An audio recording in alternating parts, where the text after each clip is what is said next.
السلام علیکم پیارے دوستو۔ 19 سالہ مریم مجتبیٰ اور 30 سالہ احمد کمال کی دلچسپ لو سٹوری۔ لیکن سٹوری سننے سے پہلے جو چینل پر نیو ہیں ان سے میری کائنڈلی ریکویسٹ ہے کہ وہ میرے چینل کو سبسکرائب کر دیں، ساتھ میں بیل آئیکن کے بٹن کو بھی پریس کر دیں تاکہ نیو آنے والی ویڈیو کا نوٹیفیکیشن آپ کو بر وقت مل سکے، اور مجھے آپ کے اچھے فیڈ بیک کا انتظار رہے گا۔ چاہتے تھے، بالکل ضرور چاہتے تھے، لیکن صرف ایک بار یا پھر 2 بار یہی مرضی تھی نا ہماری۔ ایک دفعہ کسی مشاعرے میں اسے خود اپنی آنکھوں سے دیکھتے ہوئے سنے، ایک دفعہ اس کی شاعری کے بارے میں اس سے باتیں کرے اور بس۔ لیکن یہ دوستی وغیرہ زیبا نے چہرہ دوسری طرف کر لیا۔ مجھے اس میں کوئی برائی نظر نہیں آتی، تمہیں آتی ہو تو خیر۔ اس نے کندھے اچکائے۔ ویسے دوستی میں بھی محتاط رہنا۔ کافی دیر وہ مرحوم ایسٹ پاکستان میں رہ کر آیا ہے، ڈھاکے بنگالے کا جادو نہ سیکھ آیا ہوگا ضرور، ورنہ ہم تم کہاں مسحور ہوتے، اس نے مسکراتے ہوئے کہا۔ اس شام اس کا مکمل ارادہ تھا اس کو فون کر کے یاد دلانے کا، لیکن جب وہ پروگرام کے بعد اسٹیشن کی لابی سے نکل کر لان میں آئی، اس نے دیکھا وہاں کھڑا تھا اس کے ساتھ اس کا وہی قصیدہ خواہ دوست تھا۔ وہ اسے دیکھ کر قریب آ گیا۔ میں یہی سوچ رہا تھا کہ آپ کے اسٹوڈیو میں جاؤں، اچھا ہوا آپ خود ہی آ گئی۔ میں بھی یہی سوچ رہی تھی کہ ابھی گھر جا کر آپ کو فون پر یاد دلاؤں، آپ بھی خود ہی آ گئے۔ یہ یونس ہے میرا دوست، اس نے تعارف کرایا۔ ان سے مل چکی ہوں۔ ارے اس نے یونس کو دیکھا۔ اچھا کب؟ اس روز سروسز کلب والے مشاعرے پر یہی تو تھے جو آپ کی قصیدہ خوانی کر رہے تھے۔ او اچھا، یہ کام یہ موصوف اکثر کیا کرتے ہیں۔ جی اندازہ ہو رہا تھا آپ مضمون لائے۔ واہ بی بی، آپ تو بہت ہی پرشوق قاری نکلی، واللہ آج تک آپ کی جنریشن میں سے کوئی لڑکی مطالعہ کی اتنی عادی نظر نہیں آئی۔ اچھا خیر، یہ آپ کا خیال ہے۔ بہرحال مجھے تو وہ مضمون پڑھنے کے قابل لگا تھا، اس لیے آپ سے کہا تھا، غالباً آپ کو یاد نہیں رہا۔ یہ لیجئے، ہمیں یاد تھا، 100% یاد تھا۔ اس نے پینٹ کی جیب سے کاغذ نکال کر اسے دیا۔ ایک بات پوچھنا تھی آپ سے۔ کاغذ کی پٹی بنا کر اس نے انگلی کے گرد لپیٹی۔ ضرور۔ آواز آہستہ آہستہ مزید معنی خیز ہو رہی تھی۔ آج تو دیر ہو رہی ہے، پھر کبھی سہی۔ گھر جانا ہے کیا؟ جی ہاں، چلیے پھر کبھی سہی۔ وہ ابھی جانا نہیں چاہ رہی تھی لیکن کہہ چکی تھی، لہٰذا قدم بڑھا دیے۔ پھر 1-2 ہفتے گزر گئے، وہ ریڈیو اسٹیشن نہیں آیا، نہ ہی کہیں ٹی وی وغیرہ پر نظر آیا۔ پھر ہو گئی دوستی تمہاری عصر حاضر کے ہیرو سے۔ ایک روز زیبا نے پوچھا، پتہ نہیں کیسا لگتا ہے وہ اپنی پرسنل لائف میں؟ Personal life? اس نے کچھ سوچا۔ اس کا تو خیر مجھے نہیں علم، لیکن واقعہ یہ ہے کہ بہت متاثر کن شخصیت ہے، جادو کر دینے والی۔ وہی بنگالے کا جادو، شاید بندہ بے بس ہو جاتا ہے، خواہ مخواہ بات کرنے کو دل چاہتا ہے، چاہے نخرے دکھاتا رہے، بچ کر ہی رہنا۔ سیما بتا رہی تھی کہ وہاں ڈھاکہ میں بھی ایک لڑکی سے فلرٹ کرتا رہا ہے، پھر سکوت کے بعد وہاں سے جو بھاگا تو پھر اس کی خبر نہیں لی۔ اس کو جھٹکا لگا۔ کیا واقعی؟ اس کی آواز آہستہ ہو گئی۔ جی جناب، یہ قطعی قسم کا سچ ہے، اسی لیے تو کہتی ہوں ذرا دھیان سے۔ بہت دن بعد وہ ریڈیو اسٹیشن آیا۔ اس کو پہلے ہی دیر ہو رہی تھی، اس کے پروگرام میں چند ہی منٹ رہ گئے تھے۔ وہ اس کے ساتھ اندر گھسا۔ ایک روز آپ کا پروگرام سنا بس اتفاق سے، واللہ آپ کی آواز واقعی بہت خوبصورت ہے، یقین نہیں آ رہا تھا آپ کی ہی ہے۔ تیز قدموں سے چلتا وہ کہہ رہا تھا، دل پھر رکنے لگا۔ آپ جھوٹ بھی بولتے ہیں کمال۔ غضب کی انکساری بڑھتی۔ جھوٹ بولتے ہیں، لیکن آج نہیں بولا ایمان سے۔ وہ جلدی سے کمرے میں گھس گیا۔ وہ اس کے پیچھے ہلتا ہوا دروازہ دیکھتی رہ گئی۔ اس دن اناؤنسمنٹ کرنا مشکل ہو گیا۔ کتنا روکا تھا اتنے دن سے خود کو شکل نہیں دیکھنا۔ اب ٹی وی پر آیا تو آنکھیں بند کر لینی ہے، نظر آیا تو دوسری طرف منہ پھیر لینا ہے، مگر آج نظر آیا تو سب عہد بھاڑ میں چلے گئے۔ مگر کہہ کیا رہا تھا؟ آواز بہت خوبصورت ہے۔ یہ شاعر لوگ اسی طرح ٹریٹ کیا کرتے ہیں، غالباً اسی نے کئی دن تک یہی باتیں سوچی۔ پھر ہفتے گزر گئے مگر وہ نہیں آیا۔ ایک روز زیدی صاحب نے بلا کر کہا، خبریں پڑھ سکیں گی آپ؟ زہرہ وہاب کے جانے سے نیوز ریڈر کی مشکل پڑ گئی۔ آپ جانتی ہیں کہ یہاں کیسے بولنا ہے، آپ پڑھ لیں گی؟ میرا خیال ہے اس نے نمونہ سنایا اور پھر اناؤنسمنٹ چھوڑ کر خبریں پڑھنا شروع کی۔ اسے یہ نیا شعبہ جوائن کیے 2 دن ہوئے تھے جب ایک روز وہ نظر آیا۔ بہت دن پہلے ایک بات پوچھنے کو کہا تھا آپ نے، وہ کہہ رہا تھا، جی لیکن آج آپ کے پاس وقت ہے کیا؟ وقت؟ اس نے گھڑی دیکھی۔ مجھے شملہ پہاڑی جانا ہے کچھ دیر تک، اور وہ بھی پیدل۔ میری کار خراب ہے۔ وہ فارغ تھی، وہاں تک پیدل میں آپ کے ساتھ چلتی ہوں، وہیں سے رکشہ لے لوں گی۔ چلیے وہ باہر نکل آئے۔ کیا پوچھنا تھا؟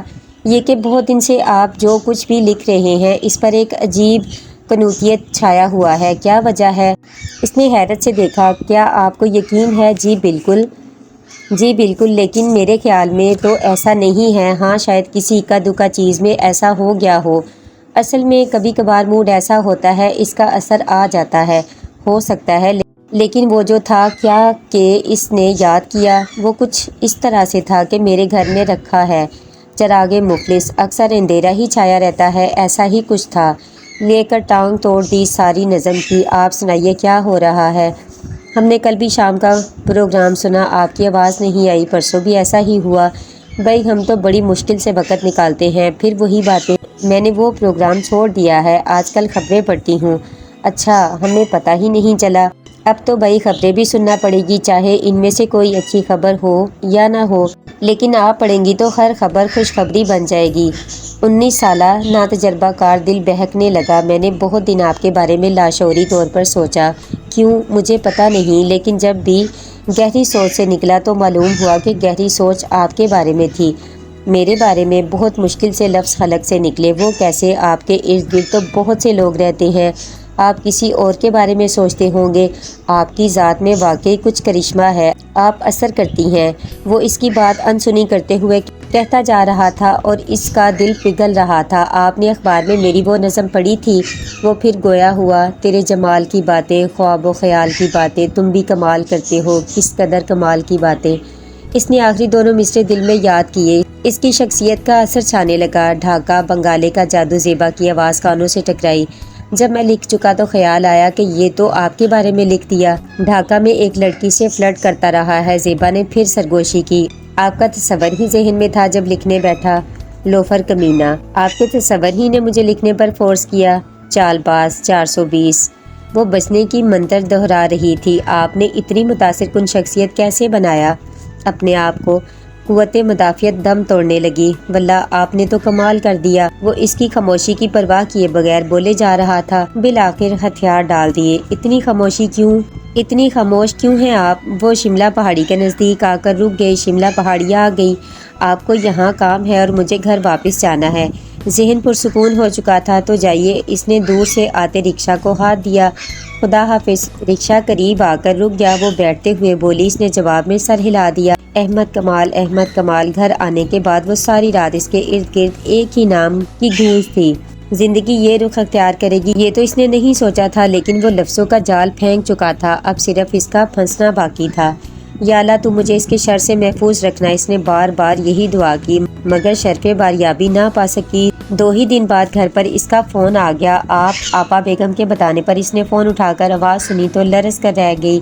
آپ کو میرا فون نمبر کہاں سے ملا؟ علی مجتبیٰ کا فون نمبر ڈھونڈ لینا مشکل کام تو نہیں؟ جاندار آواز سماعت سے ٹکرائی۔ آپ نے مجھے کیسے یاد کیا؟ شیزان میں کچھ یار دوست ادیبوں شاعروں کا اجتماع ہو رہا ہے، میں نے سوچا آپ کے ذوق کی تسکین کے لیے آپ کو بھی دعوت دے ڈالوں۔ فارغ ہیں آپ؟ جی فارغ ہی ہوں، اگر آنا چاہیں تو ضرور آ جائیے گا۔ کتنے بجے؟ شام 4 بجے۔ ویسے حیرت ہے آج اس وقت آپ گھر پر مل گئی، کالج نہیں گئی کیا؟ آج اتوار ہے۔ اوہ یاد آیا، میں بھول گیا تھا۔ پھر آ رہی ہیں آپ؟ جی پتہ نہیں، میں سوچوں گی۔ ایک دم حامی برنا وقار کے منافی لگا۔ مرضی پر عمل کیجیے گا، زبردستی نہیں۔ زبردستی میں اپنے اوپر نہیں کرتی۔ لہجہ پہلی بار مضبوط ہوا۔ بہت اچھا کرتی ہیں۔ فون بند کر دیا گیا۔ شام تک وہ فیصلہ کر چکی تھی کہ اسے جانا چاہیے۔ اس نے ساتھ چلنے کے لیے زیبا کو فون کیا۔ اسے کسی فیملی فنکشن میں جانا تھا، وہ تنہا ہی چلی آئی۔ نیچے سامنے کی ٹیبل پر وہ تنہا بیٹھا چائے پی رہا تھا۔ آداب۔ وہ قریب جا کر رک گئی۔ آداب تو آپ پہنچ ہی گئیں؟ جی ہاں، آپ کی گفتگو تو ابھی شروع نہیں ہوئی ہوگی، باقی لوگ تو آئے نہیں۔ اس نے ادھر ادھر کسی شناسا چہرے کی تلاش میں نظریں گھمائیں۔ میں سوچ رہا تھا کہ معلوم نہیں آپ آئیں گی یا نہیں۔ اس نے اس کی بات یا تو سنی نہیں یا پھر جان بوجھ کر نظر انداز کر دی۔ ایک اچھی مجلس میں بیٹھ کر عصر نو کے دانشوروں کی باتیں سننا مجھے ہمیشہ ہی اچھا لگتا ہے۔ وہ بیٹھ گئی۔ کیسی ہیں آپ؟ غیر متوقع جواب ملا۔ ٹھیک ہوں، باقی لوگ کب آئیں گے؟ اس نے گھڑی دیکھی۔ چائے منگواؤں آپ کے لیے؟ جی چائے ابھی تو نہیں، خیر۔ وہ رک گئی۔ باقی لوگ آ جائیں تو؟ کیا باقی لوگ لگا رکھی ہے؟ وہ ایک دم بگڑ گیا۔ کیا مطلب ہے؟ وہ چونکی۔ پھر ایک دم بات اس کی سمجھ میں آ گئی۔ آپ نے مجھے جھوٹ بول کر بلایا ہے۔ وہ خاموش رہا۔ اور آپ کا خیال تھا کہ میں آ جاؤں گی؟ میرا خیال غلط نہیں تھا۔ وہ پیالی کو پرچ میں گھما رہا تھا۔ آپ کو ایسا نہیں کرنا چاہیے تھا۔ اسے ایک دم اپنی بے وقوفی کا احساس ہوا۔ میں نے آپ کو مجبور نہیں کیا تھا اور آپ خود ہی کہہ رہی تھی کہ آپ زبردستی کا کام نہیں کیا کرتی، آپ اپنی مرضی سے آئی ہیں۔ الو کا پٹھا کمینہ، دل نے دہائی دی تھی لیکن زبان خاموش رہی۔ چائے پئیں گی؟ وہ پھر بھی خاموش رہی، ناراض ہو گئی ہیں۔ اس کو خاموش دیکھ کر وہ لائن پر آ گیا۔ پتہ نہیں مجھے ایسا کرنا نہیں چاہیے تھا شاید، لیکن میں کئی دنوں سے بہت مصروف زندگی گزار رہا ہوں، اب تھوڑا سا سکون چاہتا تھا۔ مجھے محسوس ہوا کہ آپ سے باتیں کر کے کچھ سکون مل سکتا ہے۔ مضبوط قوت ارادی دم توڑنے لگی، لیکن میں ہی کیوں؟ اور بھی تو بہت سے لوگ ہیں آپ کے پرستار، وہ محض پرستار ہیں۔ اس نے جال کی ڈوری کھینچنا شروع کی اور اس نے پوچھنا چاہا مگر الفاظ اٹک گئے۔ لوگوں کے ہجوم میں بھی خود کو تنہا محسوس کرتا ہوں، میرے ذہن سے کسی کا ربط نہیں، صنف نازک میں سے کسی کا بھی نہیں، لیکن وہ جو ایک ہجوم بے کراں اکثر آپ کے گرد ہوتا ہے صنف نازک کا، وہ محض لڑکیاں ہیں، میری جانا، میری جانانا اور جانا قسم کی شاعری پر مرنے والی۔ میرے شعور کی گہرائی تک کسی کی پہنچ نہیں، میں اس ہجوم بے کراں میں خود کو تنہا محسوس کرتا ہوں۔ لیکن آپ، اس نے سر اٹھایا، آپ سے باتیں کرنے میں مجھے لطف آتا ہے، چھوٹی چھوٹی معصوم باتیں۔ آپ یہ کیوں نہیں لکھتے؟ ایسا کیوں نہیں لکھتے؟ وہ ڈرامہ یوں کیوں لکھا؟ یہ شعر ایسے نہیں ہونا چاہیے۔ میری سوچ کو ڈائریکٹ کرنے والی باتیں، اسی لیے میں نے آپ کو بلا لیا، شاید غلط کیا۔ نہیں ایسی بات نہیں، ناراض دل فوراً ہی پگھل گیا۔ اچھا، وہ خوش ہو گیا، شکریہ میری معصوم سی چھوٹی سی دوست۔ میں چھوٹی سی تو نہیں ہوں، اب تو میں کافی بڑی ہوں۔ اچھا یقین نہیں آتا، لگتی تو چھوٹی سی ہے، 19 سال میری عمر ہے، یہ کوئی چھوٹی عمر نہیں ہوتی۔ اب تو آپا بیگم کو میرے بیاہ کی فکر پڑ گئی ہے، وہ روانی میں کہہ گئی۔ وہ ہنس رہا تھا، اور اگر میں چھوٹی ہوں تو آپ میرا اتنا احترام کیوں کرتے ہیں؟ اچھا بھائی نہیں کریں گے احترام، شاید اسی طرح تمہیں یقین آ جائے۔ اس نے ادب آداب کے لیے استعمال ہونے والے الفاظ چھوڑ دیے، وہ خاموش تھی۔ یہ آپا بیگم کون ہے جن کو تمہارے بیاہ کی فکر ہے؟ میری پھپھو ہیں، ہمارے پاس ہی رہتی ہیں، بیوہ ہیں، ان کا ایک بیٹا ہے، بہت اچھا، لیکن آغا جان کی طرح سخت۔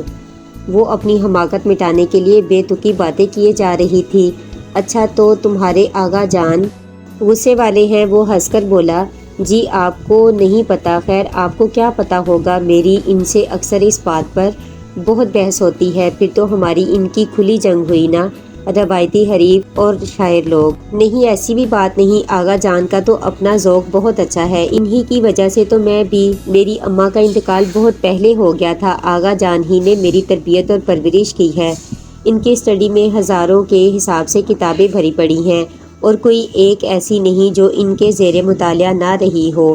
میرے آغا جان بہت اچھے انسان ہیں، اپنی ڈھیروں مصروفیات کے باوجود میرے لیے وقت نکالتے ہیں، میں ان کا بہت احترام کرتی ہوں۔ اس نے صفائی پیش کی، وہ اس کو بغور دیکھ رہا تھا۔ تم خوش قسمت ہو، تمہیں دل کی بات کہنے کو کئی لوگ مل جاتے ہیں، ایک ہم ہیں۔ اس نے نظریں چھت پر گاڑ دیں۔ ہمیں تو ہمیشہ یہ خواہش رہی کہ کوئی ہمیں سمجھنے والا، ہمیں جان لینے والا ملے، بہت لوگ ملے، بس ایک وہ نہ ملا۔ وہ کچھ کہتے کہتے رک گئی۔ وہ ڈھاکہ میں ایک لڑکی، میرا مطلب ہے کہ میں نے سنا تھا کہ اس کی سمجھ میں نہیں آیا کہ کیسے بات کرے۔ اچھا وہ سیدھا ہوا، خبریں تم تک بھی پہنچ گئیں، اب ان کو نشر نہ کر دینا بھائی، ہم تو خاصے خسارے میں رہیں گے۔ میں نے بس سنا تھا کہیں سے۔ ہاں ہم بھی سنتے ہیں، اکثر سنتے رہتے ہیں۔ وہ پھر ٹیک لگا کر بولا، وہ بس ایک خواب تھا، ہم نے، وہ اجنبی شہر تھا اور وہ ہماری پرستار تھی، کیا کہتے ہیں اس کو، ہمدرد قسم کی پرستار۔ بہت دل جوئی کی اس نے ہماری ان دنوں۔ آپ کیوں گئے تھے ڈھاکہ؟ ہم سمجھتے تھے کہ سارے شہر ہمارے ہیں، سارا ملک ہمارا ہے، لیکن وہ نہیں سمجھتے تھے ایسا۔ لے کر اٹھا، باہر پھینکا ہمیں، اور وہ لڑکی وہیں رہ گئی۔ اس کا تو وہ دیش تھا، بنگلہ دیش۔ وہ ہنسا، اس کو تو وہیں رہنا تھا، کوئی بات نہیں تھی، فضول میں افسانہ بنا دیا، کوئی حقیقت نہیں اس میں۔ پھر حقیقت کیا ہے؟ ایک اور وقت آیا کمٹمنٹ کا، لیکن کوئی فائدہ نہیں ہوا۔ وہ کون تھی؟ تھی ایک، بس وہ ایک بات نہیں رہی۔ اب کہا نہ، ڈھونڈتے رہتے ہیں کسی کو جو ہمیں سمجھے، جانے، دکھ بانٹے، ہمارے ذہن تک رسائی حاصل کرے، لیکن لگتا ہے عجیب قحط پڑ گیا اس ملک میں۔ کچھ دیر خاموش رہی، کوئی بات کرو۔ اس نے اس کی طرف دیکھا، اس نے سر اٹھایا، میرا خیال ہے کہ اب چلوں، کافی دیر ہو گئی ہے۔ کیسے جاؤ گی؟ رکشے پر؟ جی ہاں، اور آپ؟ ہم تو یہاں سے چلتے چلتے پہنچ جائیں گے، ٹی وی ہاؤس چلیں گے پھر۔ وہ باہر نکل آئے۔ چھٹی کا دن سڑکوں کو ویران کر دیتا ہے۔ وہ باہر نکل کر بولا، لوگ اپنے اپنے گھروں میں چھپ جاتے ہیں غالباً، شکر ہے کچھ تو سکون ہوتا ہے، ورنہ وہ گاڑیوں کی چنگاڑیں اور شور، اس شور میں اندر کی آواز دبانے کا موقع مل جاتا ہے۔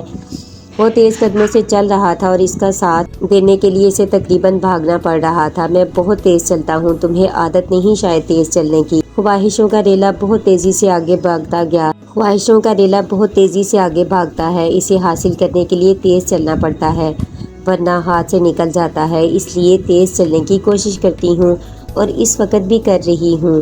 میری بات اور ہے، میں تمہاری خواہش تو نہیں ہوں، اس لیے میرے ساتھ تیز چلنے کا فائدہ یہ آپ سے کس نے کہا؟ تو کیا پھر ہوں؟ آپ سمجھ سکتے ہیں، کیا میں نے بھی اس خواہش کا اظہار کر دیا؟ کیا تو ہے۔ کب؟ ابھی نہیں بھائی، ابھی آپ نے یہ نہیں کہا تھا۔ آپ کی خواہش ہے کہ کوئی آپ کو جاننے والا، سمجھنے والا ملے۔ یہ کام کون کرے گا؟ تم۔ اس نے ہنستی آنکھوں سے دیکھا۔ ارے تم تو بہت چھوٹی ہو، معصوم سی۔ میں نے آپ کو بتایا تھا کہ میں چھوٹی سی نہیں ہوں، میں نے ابھی 4th ایئر کا امتحان دیا ہے اور آپ میری بات ٹال کیوں رہے ہیں؟ مجھے ٹالے مت۔ اچانک اظہار نے اس کو کچھ باہمت بنا دیا۔ بعض اوقات ہم ایسی خواہش کا اظہار کر دیتے ہیں جو ہماری نہیں ہوتی۔ تیز قدم یکلخت رک گئے۔ آپ کیا کہتے ہیں؟ میں کیا کہتا ہوں؟ اس نے لمحہ بھر سوچا۔ میں پوچھتا ہوں کہ تمہاری اس خواہش کا پس منظر کیا ہے؟ محض جذبہ ہمدردی؟ میں نے کہا نا کہ آپ سمجھ سکتے ہیں، یہ جذبہ تو مجھے پہلے بھی ملا ہے۔ وہ ڈھاکہ کی نادیہ مجید بھی یہی کہتی تھی، اسے مجھ سے ہمدردی ہے۔ آپ نہیں سمجھ سکے، یہ محض جذبہ ہمدردی نہیں ہے اور آپ بھول رہے ہیں، آگ آپ بہت پہلے لگا چکے ہیں۔ اب اجنبی کیوں بنتے ہیں؟ آنکھوں میں آنکھیں ڈال کر بات کیجیے نا۔ کیا بات کروں؟ تم نہیں جانتی کہ کیا کہہ رہی ہو، جذبات میں آ کر ایک بات کہہ دی اور بس، اس کے نتائج کو تم نہیں جانتی۔ میں جانتی ہوں بہت اچھی طرح۔ کیا جانتی ہو؟ تم بھول رہی ہو کہ تمہارا باپ سخت گیر اور غصہ ور انسان ہے۔ تم جس معاشرے میں رہتی ہو وہ نہ تمہیں نہ ہی تمہارے باپ کو یہ اجازت دیتا ہے کہ اپنے معیار سے نیچے آنے کی کوشش کر سکو۔ یہ سب میرا مسئلہ ہے۔ آپ صرف یہ بتا دیں کہ آپ کیا کہتے ہیں۔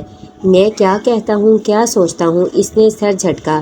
میں یہ کہتا ہوں کہ میری زندگی ایک ہار زار ہے، تم الجھ سکتی ہو اور تمہارے ہاتھ بہت نازک ہیں۔ میں کانٹے چننے کی ہمت رکھتی ہوں۔ اس نے جوتے کی نوک سے ایک پتھر اڑایا۔ آپ صرف یہ بتائیے کہ کیا میں آپ کی خواہش ہوں؟ دوسرا پتھر اڑا۔ تم جانتی ہو جو بات میں نے خود سے نہیں کی، میں نہیں جانتا کہ تم نے کیسے سن لی۔ تم اس دن سے میری روح پر چھانے لگی ہو جب ریڈیو کے مشاعرے میں تم میری نظم پر دھواں دھار رونے لگی، اور سروسز کلب والے مشاعرے کے دن تم نے مجھے جلتی بھٹی میں پھینک دیا۔ میں نے تمہیں گل مہر کے نیچے کھڑے دیکھا تھا۔ میرا دل یہ چاہتا تھا کہ ایک بٹن دبا کر اس منظر کو اسٹل کر دوں۔ بس اس دن سے میں نے لاشعوری طور پر بقول تمہارے آگ لگانا شروع کی۔ کبھی کبھی میرا دل چاہتا تھا کہ تم میرے سامنے نہ آؤ، مگر تم ہر بار ٹکرا جاتی۔ تم نے میری انا کی دیوار میں رفتہ رفتہ چھید کرنا شروع کر دیا اور اب تو خاصا گہرا شگاف پڑ گیا۔ زندہ دل کہکا لگا، مگر یہ کس طرح ممکن ہو گیا اس کمٹمنٹ والے فیز کے بعد بھی؟ ہاں، اس کے بعد صرف تم نے مجھے ہلایا، ورنہ میں بڑا مضبوط انسان ہوں۔ میں تمہارے بارے میں اپنے خیال کا اظہار کبھی نہیں کرتا، مگر تم تو بہت صاحب کو ہو۔ تم نے خاصے دھڑلے سے اعتراف کیا ہے۔ داد دیتا ہوں تمہاری بہادری کی۔ آپ میرے آغا جان سے بات کریں گے؟ وہ پسپا ہو کر ہر معاملے میں پہل کر رہی تھی، لیکن کیوں؟ وہ چیئرنگ کلاس پر رک گئے۔ مریم، تم بہت کم عمر ہو، میں تمہیں کسی مشکل میں ڈالنا نہیں چاہتا۔ وہ رک گیا۔ تم سب بھول جاؤ۔ کیوں آخر؟ کیا آپ ایسا نہیں چاہتے؟ میں ایسا کیوں نہیں چاہتا؟ وہ کچھ سوچنے لگا۔ یہ بہت مشکل راستہ ہے۔ تمہارا ماحول، تمہارا طبقہ، تمہاری روایات اب ہوگا تمہارے سامنے، تم سب بھول جاؤ۔ اس نے رکشہ روک لیا اور رکشہ والے کو پتہ بتایا۔ آئیے جناب مریم مجتبیٰ صاحبہ۔ بہت لمبی ادبی ڈسکشن تھی غالباً۔ جدی نے اسے آتا دیکھ کر ہانک لگائی۔ ادبی ڈسکشن؟ اسے دھکا سا لگا۔ ہاں، بہت لمبی تھی۔ پھر اس کا کچھ نتیجہ بھی نکلا یا ہمیشہ کی طرح مسئلہ جوں کا توں کھڑا رہا؟ مسئلہ جوں کا توں ہی کھڑا رہا بس۔ کون سا مسئلہ؟ آغا جان باہر آ گئے۔ یہ ادبی ڈسکشن سے چھوٹ کر آئی ہیں، اس کے بارے میں بات ہو رہی تھی۔ جدی نے بتایا۔ اوہ اچھا، کچھ ذوق کی تسکین ہوئی بیٹا؟ آغا جان اس کا جواب سنے بغیر ہی گاڑی کی طرف بڑھے۔ وہی مصروف شیڈول، تم بھول رہی ہو تمہارا باپ مائنڈڈ شخص ہے، سخت گیر اور غصہ ور، اور تم ایک ایسے معاشرے میں رہتی ہو جو نہ تمہیں اور نہ تمہارے باپ کو اجازت دیتا ہے کہ اپنے معیار سے نیچے آ سکو۔